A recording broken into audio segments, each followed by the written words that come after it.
ఏదైతే గుర్తింపు ఉంటుందో ఆ జాతీయ ఎస్సీ కమిషన్ కూడా మాకు తెలంగాణ ఉమ్మడి ఆంధ్రప్రదేశ్ నుంచి తెలంగాణ విడిపోయినప్పుడు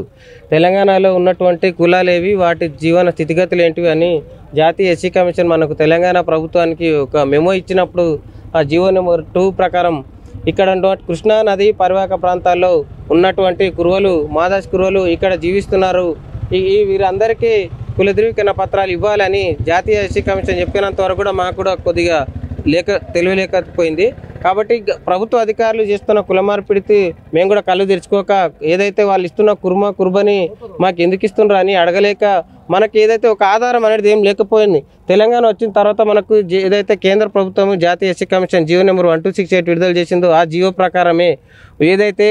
గద్వాల్ కానివ్వండి, నార్కర్నూలు కానివ్వండి, వనపర్తి కానివ్వండి, నారాయణపేట కానివ్వండి, వికారాబాద్ కానివ్వండి, మహబూబ్నగర్ కానీ ఈ 6 జిల్లాలకు జాతీయ ఎస్సీ కమిషన్ ఎవరైతే మీ జిల్లాల్లో ఉన్నటువంటి కురువలకు బీ సర్టిఫికేట్లు ఇస్తున్నారో అవి రిటర్న్ తీసుకొని మీరు వారికి ఎస్సీ కుల ధృవీకరణ పత్రాలు ఇవ్వాలని జాతీయ ఎస్సీ కమిషన్ కలెక్టర్ గారికి, ఆర్డీఓ గారికి అందరికీ ఆదేశాలు జారీ చేసినప్పటికీ వీరు మొద్దు నిద్రలో ఉండి మమ్మల్ని కుల మార్పిడి చేస్తూ మా పిల్లలని మమ్మల్ని విద్యాపరంగా కానివ్వండి, రాజకీయ పరంగా కానివ్వండి ఎదగనీయకుండా ఏదైతే డాక్టర్ బిఆర్ అంబేద్కర్ గారు వీరైతే ముందుకు రావాలని ఎస్సీ ఎస్టీ బీసీ అని కేటగిరీగా చేస్తున్నారో ఇప్పుడు ఉన్నటువంటి ప్రభుత్వ అధికారులు మాత్రం కేవలం ఇప్పుడు ఉన్నటువంటి అన్ని కులాలు మహబూబ్నగర్లో ప్రతి వ్యక్తి ఉన్న ఎందుకండి తెలంగాణ రాష్ట్రంలో అక్కడ ఎక్కువనే ఉండి బంగ్లాదేశ్ నుండి బర్మా నుండి వచ్చిన వాళ్ళకు ఆధార్ కార్డులు దొరుకుతాయి, క్యాస్ట్ సర్టిఫికేట్లు వస్తాయి. కానీ ఇక్కడే పుట్టి పెరిగిన మా కురువలకు మాదాస్ కురువలకు మదారి కులస్తులకు మాత్రము స్వాతంత్రం వచ్చి 79 సంవత్సరాలు అవుతున్నా కుల ధృవీకరణ పత్రాలు తీసుకుంటే మేము వెనకాడుతున్నాము. మేము ఎందుకు వెనకాడుతున్నాం అంటే మా తల్లిదండ్రులు మా పూర్వీకులు ఎవరో చదువుకోలేరు కాబట్టి చదువుకున్న వ్యక్తులుగా మేము కొందరు వ్యక్తులు వచ్చి మేము అధికారుల చుట్టూ అర్జీలు పెట్టుకోగా కూడా మా ప్రభుత్వ అధికారులు మొత్తం ముద్దు నిద్రలో ఉన్నారు. మిగతా కులస్తులకు ఎట్లయితే ఇస్తారో మాకు అట్లా ఇవ్వండి సార్, మేము చేతులు ఎత్తి జోడిస్తున్నాము. ఇయని పక్షం ఉంటే మేము పెద్ద ఎత్తున నిరసన కార్యక్రమాలు చేసి మిమ్మల్ని ఇండ్లక్కడ పోనీయకుండా మేము పెద్ద ఎత్తున ఉద్యమాలు చేస్తామని మేము డిమాండ్ చేస్తున్నాం. ఈరోజు మన మహబూబ్నగర్ జిల్లాలో ఉన్న వివిధ మండలాల్లో ఉన్న వివిధ గ్రామాల్లో ఉన్న మాదారి కుల బాంధవులకు అందరికీ ఇక్కడ మన కలెక్టర్ ఆఫీస్ దగ్గరికి రావడం విషయం ఏంటంటే మాకు ఇంతవరకు మాదాసి కుర్వ సర్టిఫికేట్ ఇవ్వకుండా ఇంతవరకు మేము ఎప్పుడు అంబేద్కర్ రాసిన రాజ్యాంగం ప్రకారంగా కులపత్రాలు ఇచ్చే ముందల మాకు మాన్యువల్గా ఇచ్చినప్పుడు కుర్వ అని బీసీబీలో ఇచ్చేవారు. అయితే ఎప్పుడైతే మనకు ఆన్లైన్లో మీ సేవల్లో పోయి తీసుకునేటప్పటికి కుర్మా అని ఇస్తుండ్రు. అంటే కుర్మా అనేది మా కుల పెద్దలు కొందరు చదువుకున్న మేధావులు ఏం చేసిండ్రో ఇది ఎందుకు ఎక్కడ మన కుర్మా అని ఎందుకు ఇస్తున్నారు, కుల మార్పిడి ఎందుకు జరుగుతుందని చెప్పి దాన్ని ఆరా తీయగా ఇది మన యొక్క కులము మాదాసి కురువలో ఉంది కాబట్టి మనం ఎస్సీ జాబితాలో ఉన్నామని చెప్పి మనం పై అధికారులను అడగగా మేము కుల మార్పిడి చేయడానికి మాకు అంత అభ్యంతరాలు లేవు, కాకపోతే మీరు గవర్నమెంట్ చెప్పింది మేము చేస్తామని అంటే మా పెద్దలు గవర్నమెంట్ని కూడా అడిగినరు.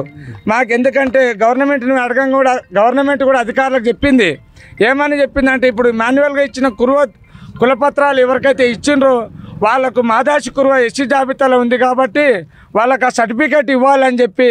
గవర్నమెంట్ కూడా అధికారులకు చెప్పగా కూడా అధికారులు నిర్వీర్యంగా వాళ్ళు కళ్ళు తెరిచి మమ్మల్ని చూడట్లేదు. ఎందుకంటే వాళ్ళు ఎంత చెప్పినా మీకు ఇచ్చేది కుర్మానే సర్టిఫికేట్ కాబట్టి మీరు తీసుకుంటే తీసుకోండి లేకుంటే లేదని మా కుల పెద్దల్ని భయభ్రాంతులకు గురి చేస్తుండ్రు వాళ్ళు. మేము ఎక్కడ ఎందుకంటే మాకున్న సంచార జాతులము మేము అడవులలో గొర్రెలు మేపుకోవడానికి బతకాలన్నా కూడా అక్కడ బెదిరింపులే ఉన్నాయి. మేము చదువుకునే విద్యకు కూడా మా కుల మార్పిడి సర్టిఫికేట్ ఇచ్చినందుకు మా కులానికి చాలా అన్యాయం జరుగుతుంది. కాబట్టి ఇప్పటికైనా అది గవర్నమెంట్ చెప్పిన విధానం గవర్నమెంట్ మన రేవంత్ రెడ్డి సార్ గారు ముఖ్యమంత్రి గారు కొల్లాపూర్లో బహిరంగ సభలో చెప్పిండ్రు వాళ్ళు. ఎందుకంటే కురువలు ఇక్కడ నదీ ప్రాంతాన ఉన్న కురువలకు మాదాసి కురువ సర్టిఫికేట్ ఎస్సీ జాబితాలో ఉంది కాబట్టి వాళ్ళకి సర్టిఫికేట్ ఇవ్వాల్సిందే అని చెప్పి మా ప్రభుత్వాన్ని తీసుకురండి, మీకు అన్యాయం జరిగిన విషయాన్ని న్యాయానికి మేము సర్టిఫికేట్లు ఇస్తామని చెప్పి వాళ్ళు గత సభలో చెప్పడం జరిగింది. కాబట్టి దాని కొరకు ఇప్పటికైనా అధికారులు మేము ఇక్కడ ఆర్టీఓ దగ్గరికి రావడం మా యొక్క బాధ ఏంటంటే మాకు జరిగిన అన్యాయాన్ని మా పిల్లలకు కూడా అన్యాయం జరగొద్దు అని చెప్పి మాకున్న కుల సర్టిఫికేట్ ఇవ్వాలని చెప్పి మాకున్న కుల సర్టిఫికేట్ మాదాసి కురువలో ఉంది, మాదాసి కురు ఎస్సీ జాబితాలో ఉంది కాబట్టి సీరియల్ నెంబర్ 30లో ఉంది కాబట్టి దీన్ని గ్రహించుకొని మా పిల్లలకు సర్టిఫికేట్ ఇవ్వాలని చెప్పి మేము ఆర్టీఓ గారి ముందుకు వచ్చినాం. కాబట్టి ఈ యొక్క మా అవకాశాన్ని మా పిల్లలకు న్యాయం చేయాలని చెప్పి కోరుకుంటూ ఈ అవకాశం ఇచ్చిన మీడియా మిత్రులకు అందరికీ నమస్కారం చేస్తున్నాను.